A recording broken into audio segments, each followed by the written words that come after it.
আওয়ামী লীগের verified Facebook page থেকে এক পোস্ট দিয়ে বলা হয়েছে, ৫ই ফেব্রুয়ারি রাত ৯টায় বাংলাদেশের ছাত্র সমাজের উদ্দেশ্যে বক্তব্য রাখবেন শেখ হাসিনা। নিষিদ্ধ ঘোষিত সংগঠন ছাত্রলীগের ভেরিফাইড পেজ থেকে এক পোস্ট দিয়ে এই তথ্য জানানো হয়।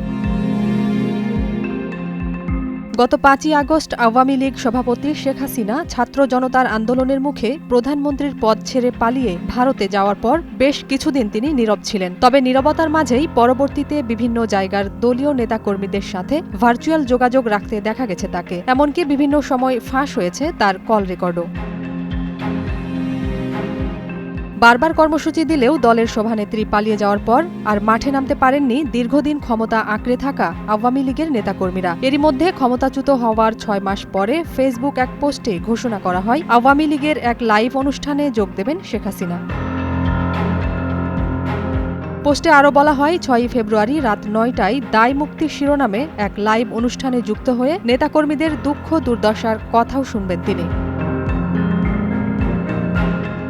তবে এর প্রতিবাদে ভাষণের সময় বিভিন্ন স্থানে জুলাই গণঅভ্যুত্থানের ভিডিও, ডকুমেন্টারি ও ছবি প্রদর্শনের উদ্যোগ নিয়েছে বৈষম্য বিরোধী ছাত্র আন্দোলন। বৈষম্য বিরোধী ছাত্র আন্দোলনের ভেরিফাইড ফেসবুক পেজে এক পোস্টের মাধ্যমে এ তথ্য জানানো হয়েছে।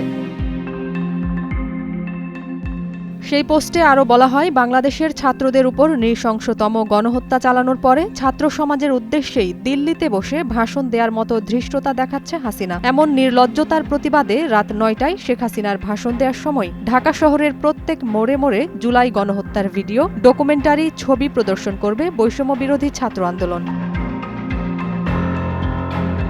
বৈষম্য বিরোধী ছাত্র আন্দোলনের সদস্য সচিব আরিফ সোহেল আহ্বান জানিয়ে বলেন, আপনারা সারা দেশের প্রত্যেকটি মোড়ে মোড়ে, বাজারে, হাটে জুলাই গণহত্যার ভিডিও প্রচার করুন। রাত ৯টায় বাংলাদেশের সকল সরকারি বেসরকারি টিভি চ্যানেলে এবং সংবাদ মাধ্যমগুলোকেও জুলাই গণঅভ্যুত্থানের উপর বিশেষ বুলেটিন প্রচার করারও আহ্বান জানান তিনি।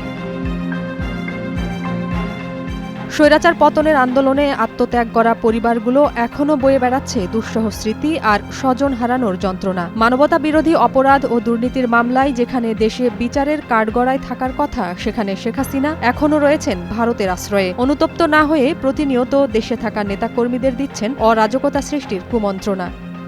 নাজিয়াত রুনা, নয়া দিগন্ত।